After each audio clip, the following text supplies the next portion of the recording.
Welcome to The Explainer. So let's just jump right in today because we are unpacking something that literally every single one of us has dealt with. Picture this. It's January 1st. The new year just started. You wake up, you are fired up, and you're thinking, this is it. This is the year I'm finally getting that certification, I'm launching that side hustle, and I am definitely losing those 10 kilos.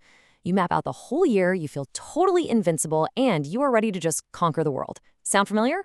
But then December rolls around. You look back at that massive, ambitious list you made, and you get that familiar, sinking feeling in your stomach. You realize you got almost none of it done.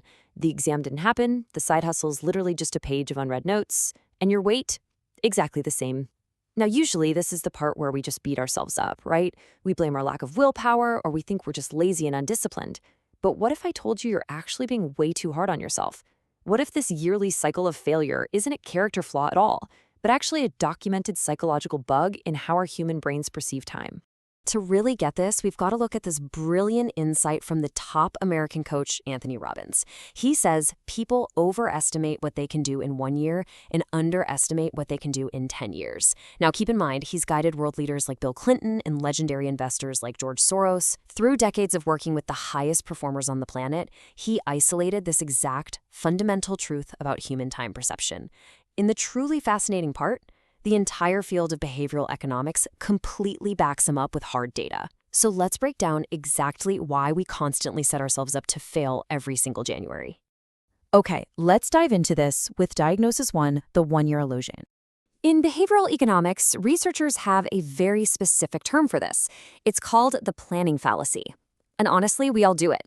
When you sit down to plan out your future, your brain naturally just defaults to this absolute best-case ideal scenario where everything goes perfectly smoothly.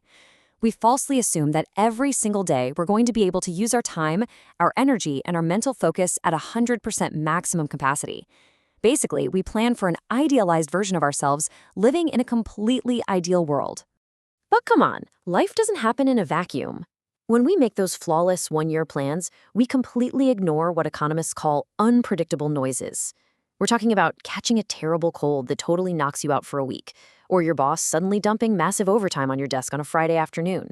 What about those random, unavoidable days where your motivation just completely drops to zero for absolutely no logical reason? Or sudden relationship dramas that demand your immediate emotional attention? These noises pile up incredibly fast.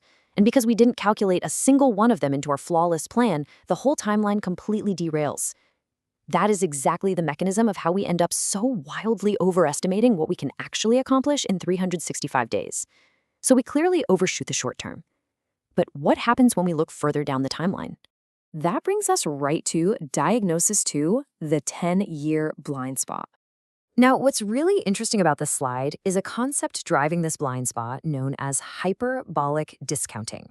Think of it as a deep-seated bug in your brain's software. As humans, we are evolutionarily hardwired to crave instant gratification. This cognitive bias means we place a significantly higher value on a small, immediate reward right now, today, compared to a massive, life-changing reward that is far off in the future. Let's just compare these two mindsets side by side for a second. On one hand, you have immediate temptation. This is that urge to just chill out on the couch today, watch TV, or maybe just stress over grabbing some quick, visible results by the end of the month just to feel good about yourself. On the other hand, you have the prospect of achieving massive, unprecedented, life-changing success 10 years from now. But because our brain's dopamine receptors get pulled so aggressively by today's comfort and instant feedback, we literally lose the capacity to realistically imagine the true weight and value of a 10-year span. 10 years just feels way too abstract, so our brain heavily discounts its potential. And that brings us right into the second major trap of the 10-year blind spot, linear bias. You see, human intuition is remarkably flawed when it comes to long-term trajectories. We naturally tend to think of progress as a straight line. We think in terms of simple addition. If I do X today, I get Y tomorrow. It's a very straightforward, sequential way of viewing human growth. And this brilliantly illustrates exactly where our intuition fails us. Our linear bias tricks us into assuming progress works like simple addition, just slow, steady, one-to-one progress year over year. But that is not how real life works over a long timeline. True progress over a decade actually works like compound math. It's multiplication. It's not a straight line at all. It's a curve that suddenly shoots straight up into explosive exponential growth. This is where the magic truly happens. When you start something new, for those first 1 or 2 years, you might look at your progress and feel totally discouraged. There is very little visible change. The line looks flat. But if you can push past that linear bias and just keep going, something incredible happens. By year 5 and absolutely by year 10, you hit a complete paradigm shift. The compound effect takes over. Your skills, your network, and your results experience a massive compound explosion. But because we can't feel that explosion intuitively on day 1, or even on day 300, we completely write off the monumental potential of a 10-year horizon. So the big question is, how do we combine this behavioral economics data with Anthony Robbins' insight to actually fix our goal-setting strategy? Let's look at the antidote: escaping the trap.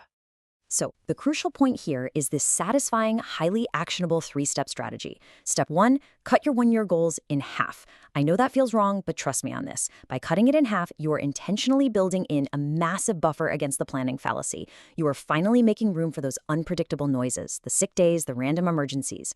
Step 2, expand your 10-year visions wildly. Let your imagination run completely free. Because of the compound effect, the reality of what you can achieve in a decade is so far beyond what your linear brain can currently comprehend. Aim exponentially higher. And step 3, take all that pressure off and focus entirely on the small steps you can take today.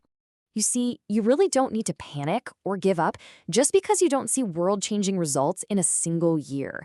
Long-term design requires calmness. It requires you to just step back from the chaos of the immediate moment. Because today's small, seemingly insignificant actions are the exact investments that generate tomorrow's massive compound interest. You just have to stay focused, execute those small steps daily, and let time do the heavy lifting for you. Honestly, it is a complete waste of your energy to stress over a single year of slow, messy progress. Break out of the illusion, expand your timeline, and embrace the math of compounding success. Let me leave you with this final provocative thought.